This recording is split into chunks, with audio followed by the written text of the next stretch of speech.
So setting off nice and early this morning. I will say it's quite nice not to start a camper van and I mean, we're on right now and not wake everyone up. So yeah, setting off reasonably early this morning to make good time to get down to Cambridge and back in one day. I have a meeting this evening, so let's see if I make it. But yeah, the sat-nav is telling me of quite a few road closures on the A1 as we go down. So I am going to make the decision just to try it because I figure there'll be a little diversion of the bit that's closed if it's closed, or it'll be open again in an hour or so. But that is my risk. I've got no doubt about the vehicle being fine. It's just the road network. So let's find out.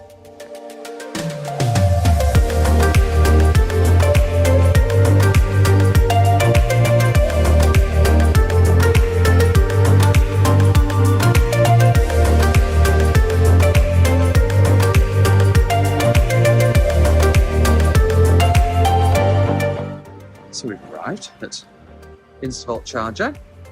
This is always the point where you get funny looks, or while I'm trying to charge or do a video, someone comes over and talks to me. I was very aware.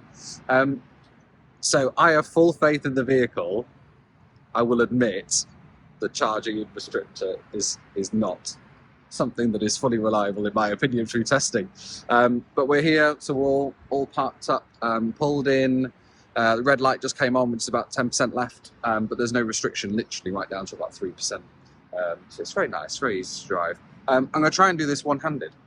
So Instavolt here, I'm going to see if I can put my card in. I've tried this before and it didn't let me do the contactless. Not on this charger, this was another Instavolt charger.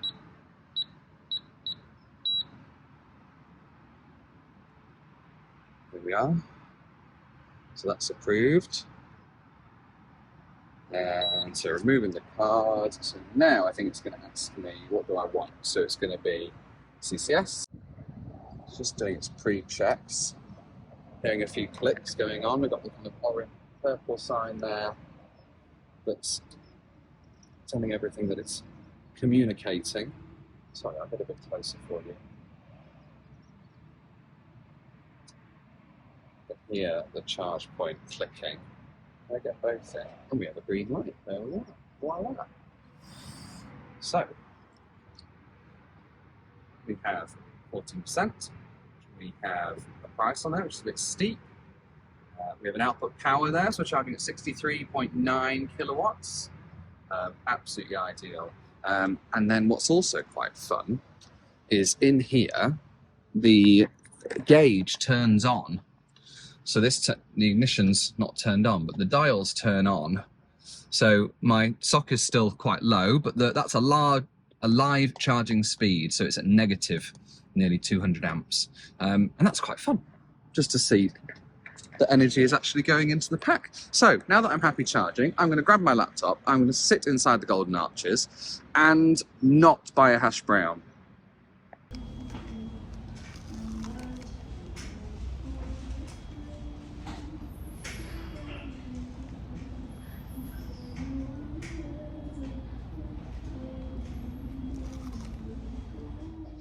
On a spot where I can keep an eye on it.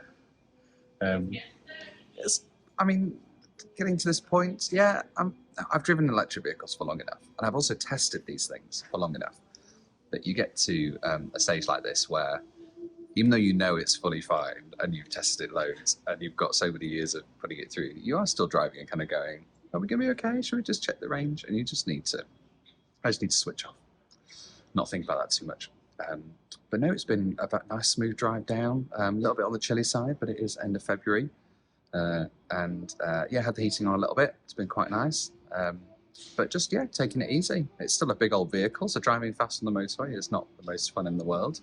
So just going with the flow of it, going with the nature of it, and then it's been really great. But yeah, getting the charge point here, that was kind of planned ahead. Used ZapMap, put that in place into the app before we set off.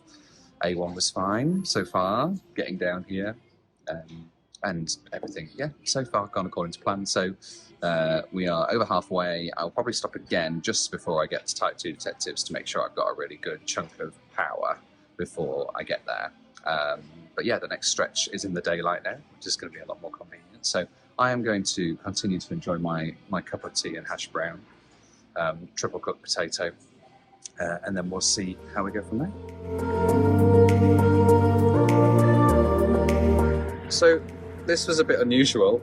I haven't finished my tea, and I was just having a look over at the light at the top had changed from blue to flashing green. And I thought, well, flashing green's better than red, so let's come over and have a peek. And we're done. Before I'd even finished my cup of tea. I was genuinely thinking, like, I'll have some tea and then I'll come back and sit in the camper and I'll keep an eye on it and make sure it's okay. It's too bloody efficient.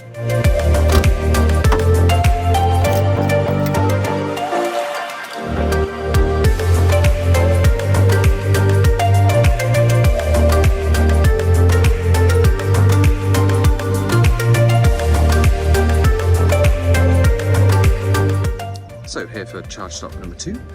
This one isn't really necessary, it was just I didn't want to arrive at Type 2 detectives with what probably would have been between 40 and 50%, so still would have been fine, I just kind of wanted to stop. Plus, I've drunk nothing but coffee all the way here, so a bit of chewing gum so that I'm not talking to people and having horrible breath.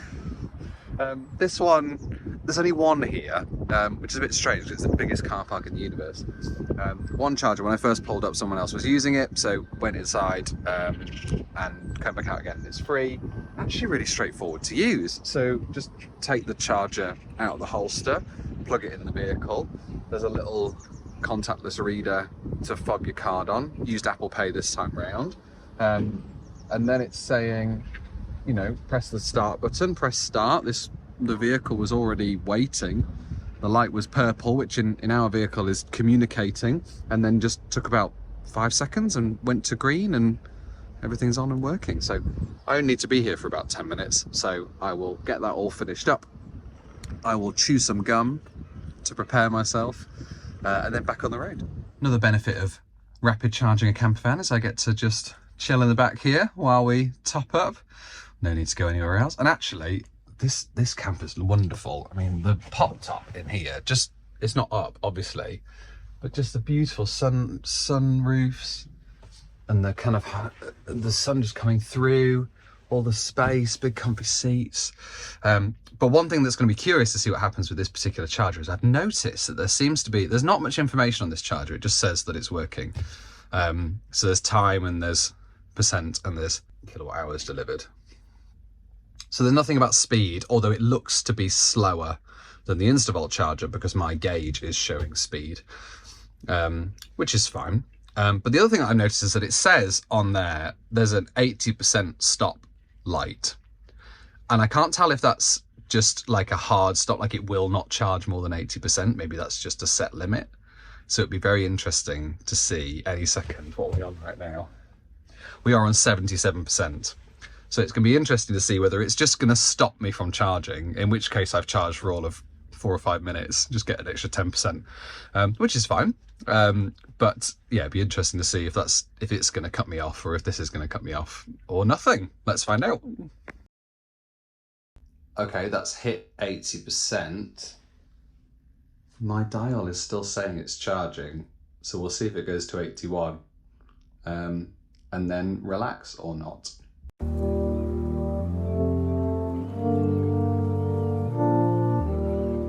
Well, there you are, 81%. So maybe it actually looks like the kind of light above the display might be a button. So it might be that as default, it'll just charge you up. But by default, maybe you can select, actually, I only want it to go to 80. Which I suppose if you're in the supermarket, we're at Tesco here, then that might be quite useful for a couple of reasons. One is if you don't massively need a full 100%, then you're not going to waste time with it. You are not potentially damaging your batteries, so charging them right up to 100% on some cars is dangerous.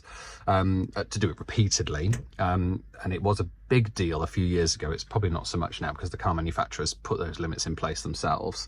But I suppose it's also like, you might be going to the cafe in Tesco and you want it to be able to stop automatically, which I don't know whether it would Ideally, it would release itself and someone else could use it, because that's the other big thing, is the kind of camaraderie of electric vehicle chargers. Actually, you want the ability for it to be passed over to the next person, or to creatively share with the next person. Like I would love the ability to be able to plug into something like this and be really creative with it. Be like, actually, 100% would be nice.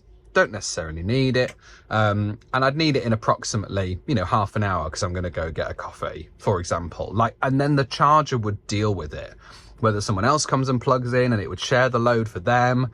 That would just be so much. That would be really clever, in my opinion. So let's find out. But yeah, so we are now, I've just heard the battery fans turn on underneath. So the batteries are obviously warming up as they are rapid charging, and then the battery fans kick in to keep them at their kind of nominal temperature, which is perfect. So they've turned on, and I think my efficiency on this second half of the journey has been a lot more efficient, because when I set off this morning, it was pretty cold, but after the first rapid charge, the batteries warmed up quite nicely.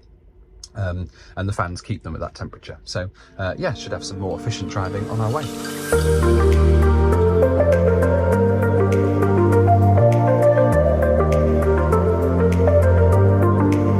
And here we are, Type 2 detectives.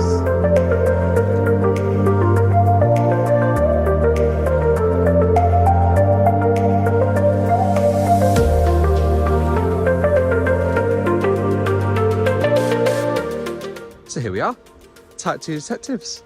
I'm trying to think the last time I was here for another reason. I can't remember what it was. I think we were showing off the electric conversion systems not in a vehicle. So this is the next time, and I think there was a kind of half promise of like, next time I'll bring a vehicle that's converted. Ta-da! Yeah, we'll go inside, we'll find Paul and whoever else he wants. I'm curious if any of the guys because this had a little bit of restoration work done before it came to us. And I'm curious if any of those guys are still here who remember it, and I'd love to hear from them about what they think of the transformation. But let's go find out.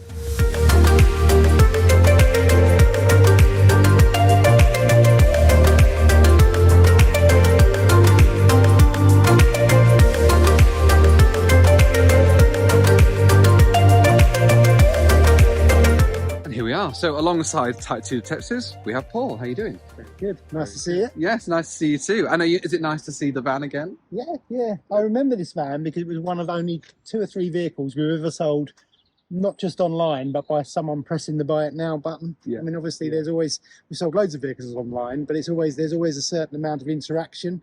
But we kind of came in one morning and we sold a vehicle on a buy it now button. The guy had never viewed it. It was fortunately a very good van. We'd been through it mechanically. Yeah. But yeah, it came, and then he told us the story. We contacted the customer, checked it wasn't a scam, and then spoke to you. Obviously, you told us the master plan, and we were delighted that it was going to go off and have your conversions, because we'd obviously seen quite a lot of your sort of prototype work that we'd sort of run through with you sort of during the course of the development of what you've been doing. Yeah. So really excited to sort of see it today. So you remember this van, Bill, from when we had it last time, don't you? Potentially. When did we have it last time? How long ago? Just say yes. Yes, oh yeah. So I think I remember it being quite slow back then, but that has changed. So I think we just I think it was a customer's vehicle that he kind of needed to move on. I think we did our normal health check, fixed the bits and bobs that we needed to get done to kind of get it into a saleable position. So this is a full electric conversion. This was actually using a Tesla drive system, which we don't use anymore. We've superseded that just because they're not unreliable, but unreliable to get hold of. And also customers want warranties, and they want to know they're getting a good piece of kit. So we used them for a few years, and they were a lot of fun. They were easy to get hold of, and they kept the price down. But now we've got a new supply of motors that are brand new, and they're more kind of sympathetic to the campers. Like actually having 270 brake horsepower through this thing is not that safe, and you've got no headrest. No. So how many horsepower is this? This one's tuned down. It's technically still the same amount of horsepower. We've just restricted the amps and the acceleration, the delivery. So you want to drive? Yeah, I do. Itching for it, right? So I'm gonna bring our cameraman, because we've got a YouTube channel, T2D TV. Yeah. So if some of your viewers can have a look at our T2D TV, that'd be fantastic. I'll put a link somewhere. And we'll go for a little spin and see if we can break it. That's not what we're going to do. So you turn the key, quarter of a turn, but don't spring it. That's it. So that turns the system on. You'll see the dials kick in a second. Yeah. As long as that DNR lights come on, that means the system's happy and there's no problems. Okay. And then all you need to do, just like starting an automatic, foot on the brake, as you've done, and that tells the system that you're sat in the seat, ready to go. That's it. Hit it into reverse, handbrake off you go.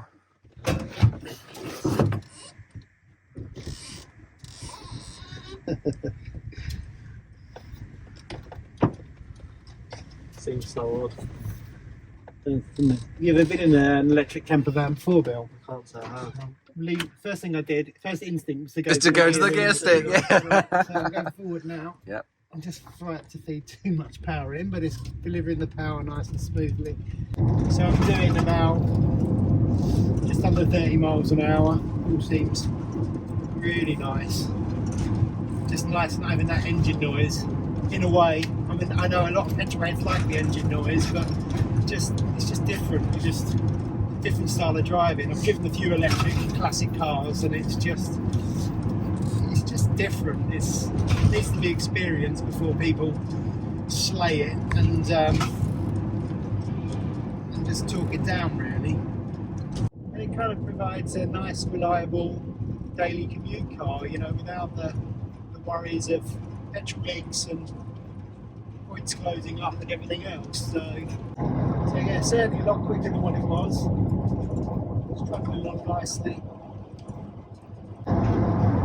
Yeah, we have between 80 and 100 vehicles on site at any one time, so we do have a tendency of forgetting vehicles quite quickly. But as I said earlier, the one thing we remember about this is the fact that you just click the button out button without seeing it. Yeah, it's good. Good solid bus. Mechanically, it's really good. That feels really nice, actually. What do you reckon, Bill? Yeah, it's good. Really, really interesting. It feels so different, but in a good way. Like Dad said, it's different, but in a good way. So the youth of today agree. So that's a good sign. There you are. There is hope yet.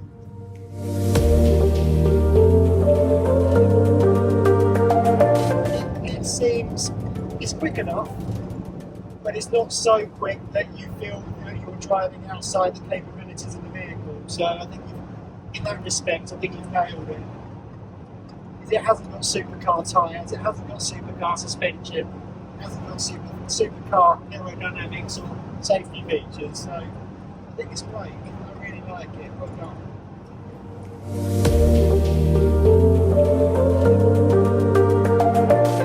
Thank you. Do it before and after. Brilliant. Thank you. You're very welcome. Thank you for the kind words, and I'm glad you enjoyed it. Yeah, I really did. I really did.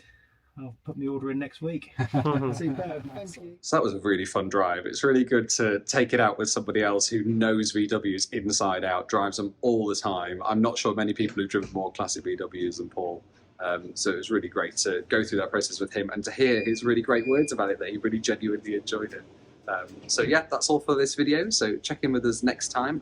Again, if you've got any questions about our conversions, head to edubconversions.co.uk and drop us a follow. That'd be amazing.